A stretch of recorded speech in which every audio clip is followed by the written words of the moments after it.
안 변호사입니다. 네, 안 변호사님 통상임금의 요건 혹시 알고 계시나요? 물론 잘 알고 있죠.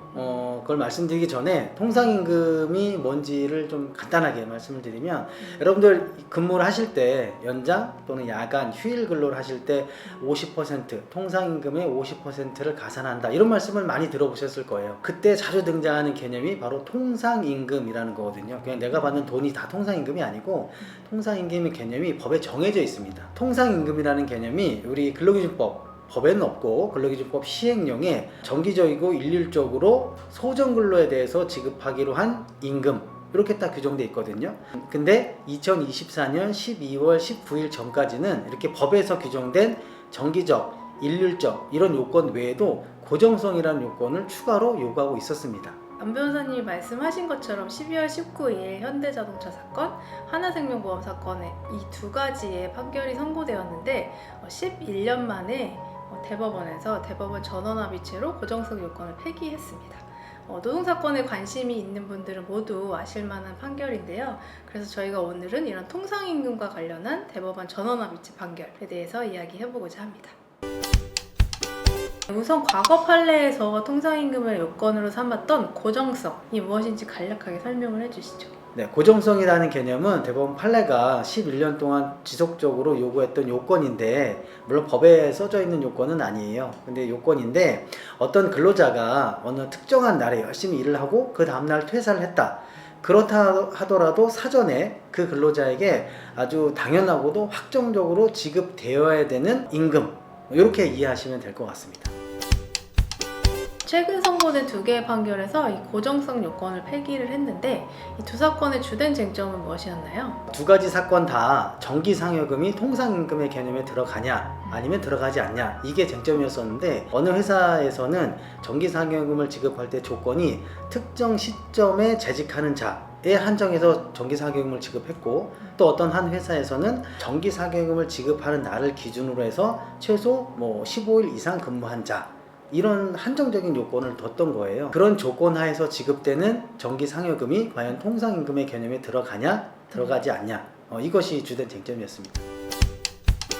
이번 대법원 판결에서는 고정성 요건을 폐기하면서 이런 조건이 붙은 정기상여금도 조건 여부를 불문하고 모두 통상임금으로 인정한 것인데 주된 근거는 무엇일까요?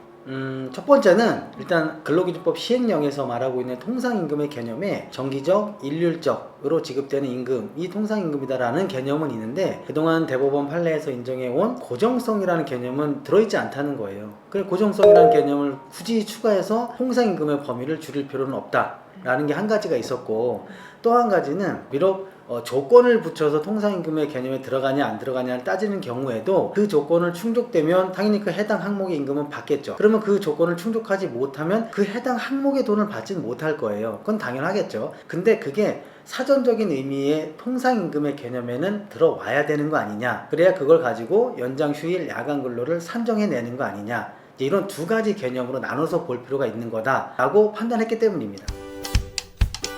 안 변호사님이 설명해 주신 이유 이외에도 이번 판례에서는 통상임금에 대해서 소정근로의 온전한 제공이라는 조건이 충족되어야 지급되는 가상의 개념인데 따라서 이런 고정성이라는 요건을 추가로 요구함으로 인해서 실제 임금의 가능성이 통상임금에 투영되는 것을 막을 필요도 있겠다 이런 이유를 제시하기도 했습니다.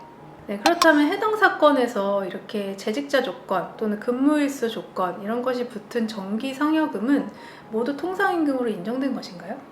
해당 사건에서 쟁점이 됐던 재직자 조건이 붙은 정기상여금 또는 최소 근무일수를 채워야만 지급받을 수 있었던 정기상여금 같은 것들에 대해서도 다 통상임금으로 인정은 받았습니다. 여기서 주의할 것은 통상임금의 개념에 들어왔기 때문에 과거에 근로를 제공했을 때 이게 다 통상임금으로 포함돼서 그 임금을 가지고 각종의 수당, 야간 연장, 휴일 근로 같은 수당에 산정을 하라는 얘기지 그 해당 조건, 즉 재직자 조건이라든지 최소 근무일수를 충족해야만 받을 수 있는 그 조건을 충족하지 못한 경우에는 해당 그 상여금은 지급받을 수 없습니다. 이것은 꼭 구별하셔야 될 것 같습니다. 네, 이번 판결에서 정기상여금 이외의 임금 항목에 대해서도 판단한 것이 있나요? 통상임금의 개념에서 고정성이 폐지됐다고 해서 내가 지급받고 있는 모든 임금이 다 통상임금으로 들어오는 것은 아닙니다. 특히 이번 사건 같은 경우에는 다른 요건 다 빼고 순수한 의미에서 지급되는 성과급 같은 경우에는 통상임금으로 보지 않았습니다. 소정근로의 대가가 아니다, 이렇게 봤던 거죠. 다만 성과급을 지급을 하는데 실적과는 무관하게 최소한의 범위는 누구에게나 무조건 지급을 해준다, 그런 범위는 통상임금으로 판단한 사항이 있습니다. 판결에서는 입법을 하거나 혹은 헌법재판소 위헌 결정을 하는 경우와 마찬가지로 소급표를 제한하면서 이 사건 선고일 이후부터 산정한 통상임금이 적용된다, 이렇게 판시한 점이 또 특이한 점이었는데 구체적으로는 어떤 내용인가요? 예를 들면 이제 판례가 대법원 전원합의체로 변경이 됐기 때문에 통상임금의 범위가 이렇게 늘어났다고 보시면 돼요. 그러면 오늘을 기준으로 해서 임금의 소급표는 3년이니까 3년 동안 쭉 거슬러 올라가서 내가 청구할 수 있는 금액을 다시 산정해서, 통상임금의 범위가 이렇게 늘어났으니까 다시 산정해서 소급해서 회사에다가 요청을 하면 되는데, 이번에 대법원 전원합의체 판결을 선고하면서 그렇게 못하도록 제한을 뒀습니다. 과거에도 대법원 전원합의체 판결로 종전의 판례가 변경되는 경우에는 종종 이렇게 소급표를 제한하는 판례가 있어 왔거든요. 다만 모든 사건에서 소급표를 제한하는 것은 아니고 24년 12월 19일 대법원 전원합의체 판결이 선고되는 때를 기준으로 해서 각급 법원에 계류 중인 사건에 있어서는 소급표를 인정하는 그런 취지로 판결을 내렸습니다. 사회적인 파장을 고려해서 혼란을 최소화하고자 이번 판례에서 내린 소급표를 제한하는 그런 취지를 언뜻 이해하지 못하는 것은 아니나, 입법도 아니고 아니면 헌법재판소의 결정도 아닌 대법원 판례를 변경하면서 임의적으로 소급표를 제한하는 이런 태도가 법리적으로 맞는지는 좀 의문이 드는 점은 있습니다. 오늘 노동계에서는 핫 이슈였던 통상임금 관련 최근 대법원 전원합의체 판결 선고에 대해서 이야기를 해봤습니다. 11년 만에 고정성 요건을 폐기하긴 했지만 이렇게 소급표를 제한하고 있기 때문에 이번 결과를 보고 후속 소송을 준비하려고 하셨던 분들한테는 조금 아쉬운 점이 있는 판결인 것 같습니다. 지금 사업장에서 많이 혼란이 있을 것으로 예상이 되는데, 특히 급여를 책정하고 항목을 구성하고 있는 그런 실무자분들께서는 어느 항목이 통상임금에 들어가는지 들어가지 않는지를 이번 대법원 전원합의체 판결을 통해서 다시 한번 꼼꼼하게 점검해 보셨으면 좋겠습니다. 오늘 영상도 도움이 되셨다면 구독과 좋아요, 그리고 알림 설정도 부탁드리겠습니다.